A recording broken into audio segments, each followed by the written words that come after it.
meron tayong Ford Ranger Wild Truck. Yan. So 3.2 siya. Yan. So papakita ko sa inyo guys kung paano magpalit ng transmission fluid. So ito guys, ayaw ng may-ari na palitan ng transmission filter. So kaya ngayon na lilinisan na lang daw. So bubugan lang natin ng cleaner, tapos hanginan. So okay na yon. So pero ang recommended talaga dyan guys, papalitan natin ng bagong filter. Yan. So at least papakita ko sa inyo kung paano. So yung recommended na ATF fluid guys, ito. Yan. Motocraft Mercon LB. So ito yung gagamitin natin. Yan. So ito yung gagamitin natin diyan. Motocraft Mercon LB. So para safe palagi yung transmission natin. So kailangan na sumunod tayo sa manual kung ano yung kinakailangan. Yan. So simulan na natin. And guys, dito na tayo sa ilalim. So magtatanggal lang tayo nito guys. Ito. Dalawang Gs para may paling lang natin to. Tapos saka natin tatanggalin to, paikot na. So ito nga pala guys, dito yung kanyang dipstick. Yan, ito takip lang to. So simulan na natin.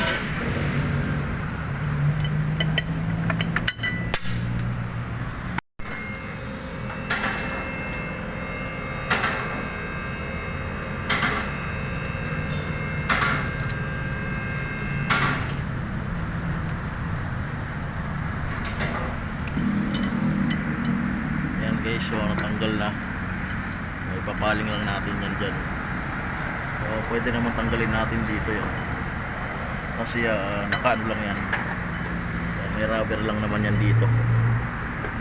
Tapos paling natin dito. So pwede na natin tanggalin tong oil pan na to.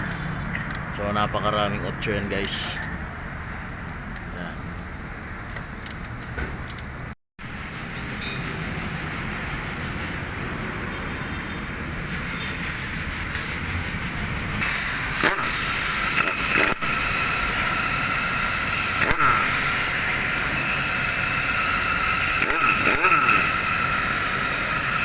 So 8 lang yan guys. So napakarami yan.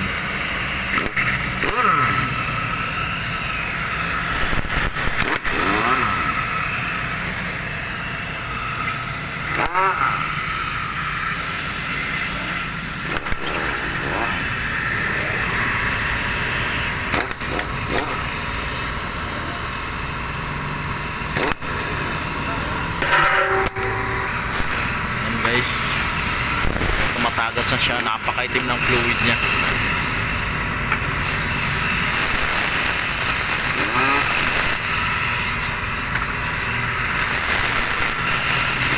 So kailangan nyo magtira para hindi siya bumagsak, kasi bumibigla yan guys pagka lahat tinanggal nyo. So kailangan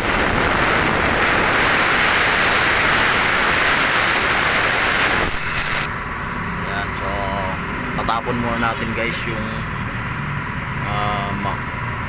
sobra-sobra para hindi magkalat.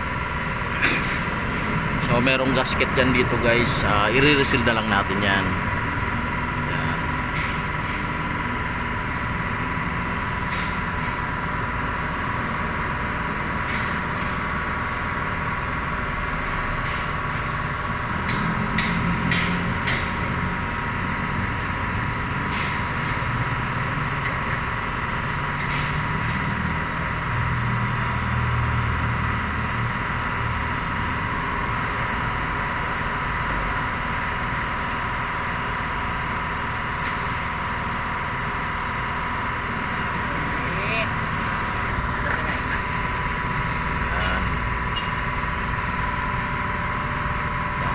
natin dito guys,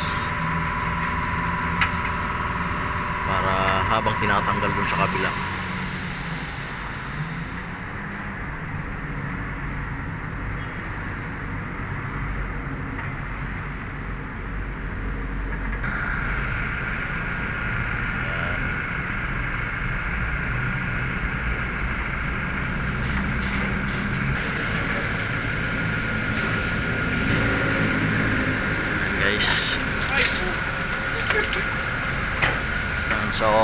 pagka natanggal nyo yung oil pan, sumasabay na tong transmission filter nya. Ito na guys. So lilinisan na lang natin. Tapos itong gasket lilinisan natin. So ito guys, hindi ko sinasabing kailangan linisan nyo yung transmission filter. So ang pinakang advice ko dyan, magpalit talaga. Kaso wala tayong magagawa. So utos ng customer yon, siya yung gagastos. Kaya kailangan nating sumunod. Yan. So ang gusto niya, linisan natin to ng cleaner. Tapos yung gasket lilinisan natin. So yun lang yung susundin natin. Yan. Lilinisan muna natin. Tapos saka natin ikakabit. Yan guys.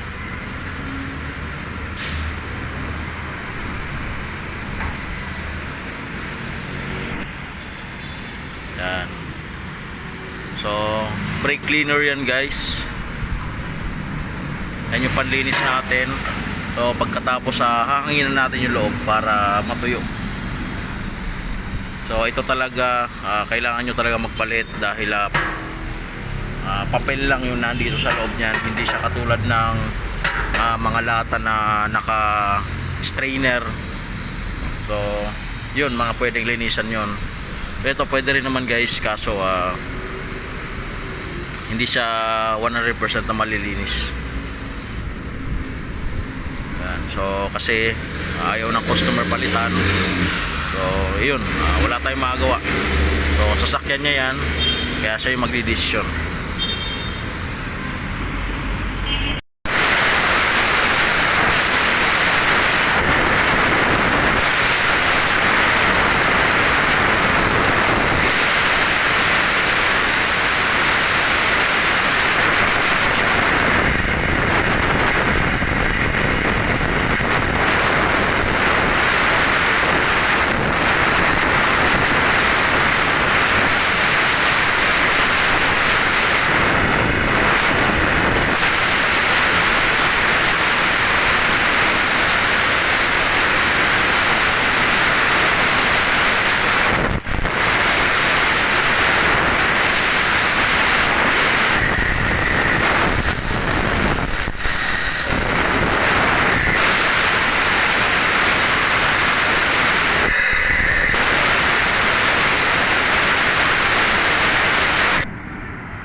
Guys, so ito na yung gasket. O nilagyan natin ng napakanipis na sealant lang dahil gamit na siya. Kailangan natin lagyan ng manipis na sealant. So yung mga brand yung mga gasket guys, yun yung mga hindi na nilalagyan dahil napakaganda pa ng goma nun dito, yung gilid dito.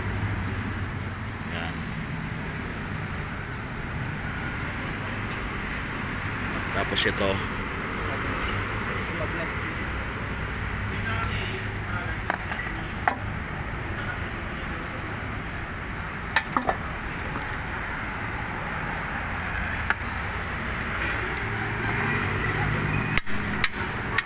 so merong magnet yan.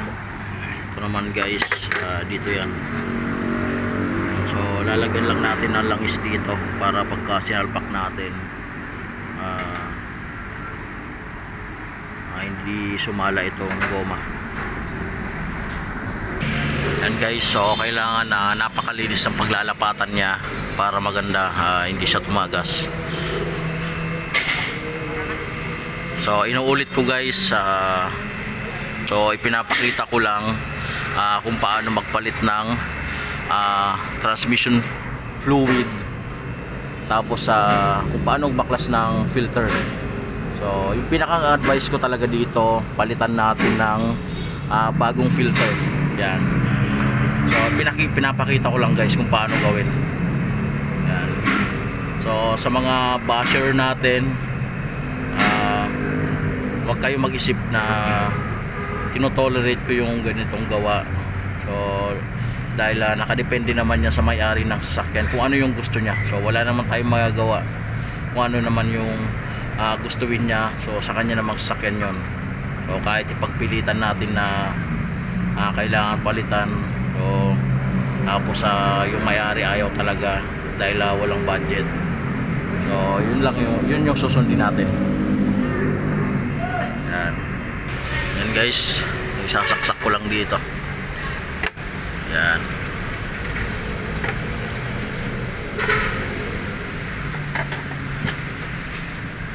Yan, so ilagay na natin yung mga tornilyo nya.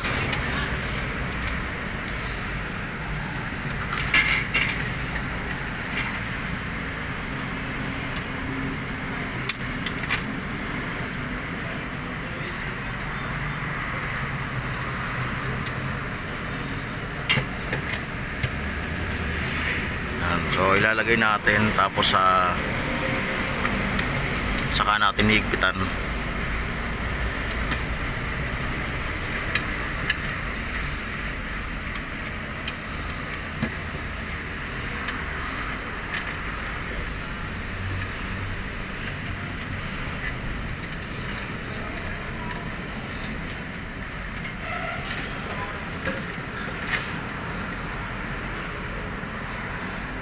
Yan. Yan guys, so hinihigpitan na. So saktong higpit lang dito guys. So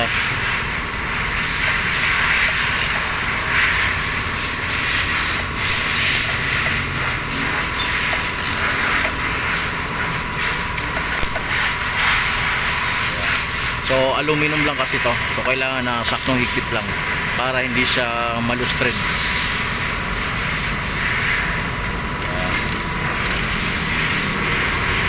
Tapos dito rin tayo guys magsasalin ng ATF. Nandito yung dipstick.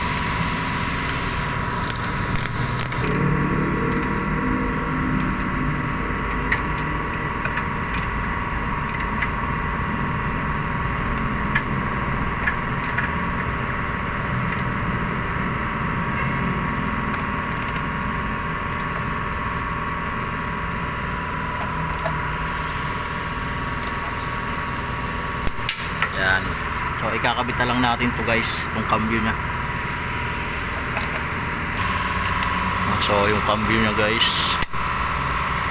Yan. So dalawang 10mm.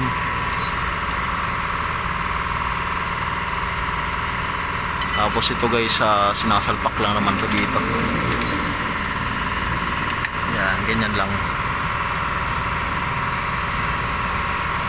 So higpitan na lang yan tapos sasalinan natin ng fluid. So 19mm to guys. Yan.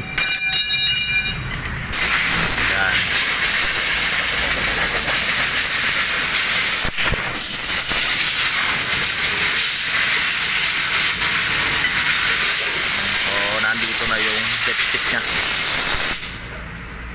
Ito yung takip, yung dipstick. Yan guys. Yan guys, so lagyan na natin. So 4 na litro muna nilagay natin. So dagdagan natin to mga 2 litro para 6. Tapos papaanda rin natin, ikakambyo para mag-circulate. Tapos guys habang umaandar iangat natin, tapos doon natin sukatin. So yun yung pinakang final na sukat nya. So kailangan umaandar siya. And guys, so papaandar rin natin. Yan.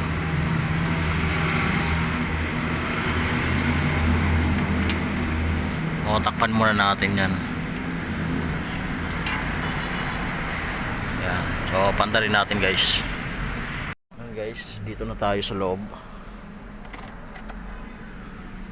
So pandarin muna natin. Yan. Tapos cambio natin. Yan. Para mag-circulate yung fluid.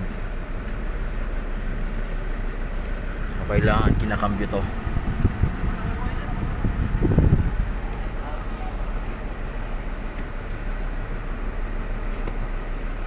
kahit mga 5 shift lang pabalik park hanggang drive.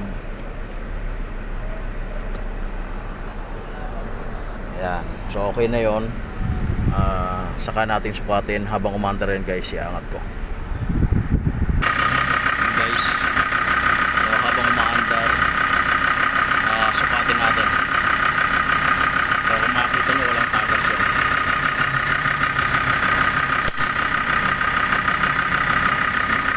Sukatin natin.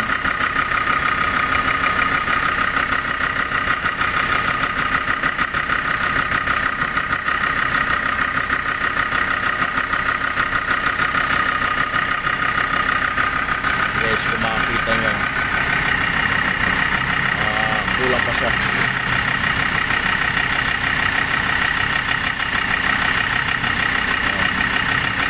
So kulang pa. So dadagdagan natin yan. So hanggang dito yan guys. Guys, so kailangan na nandito yan. Hindi na dagdagan na.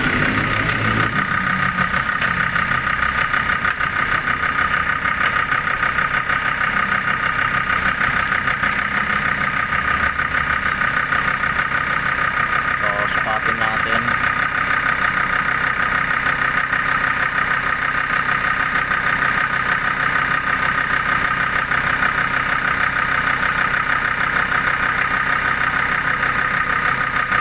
Yan, okay na siya. So nasa level na siya. So bali mga 8 litro sakto. So ibabalik na lang to guys, sa higpitan na lang, okay na.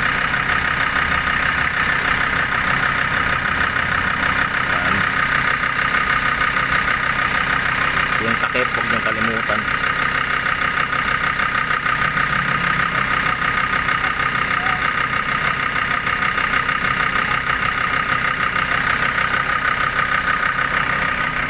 So higpitan na lang yon, tapos lilinisan na lang, okay na siya.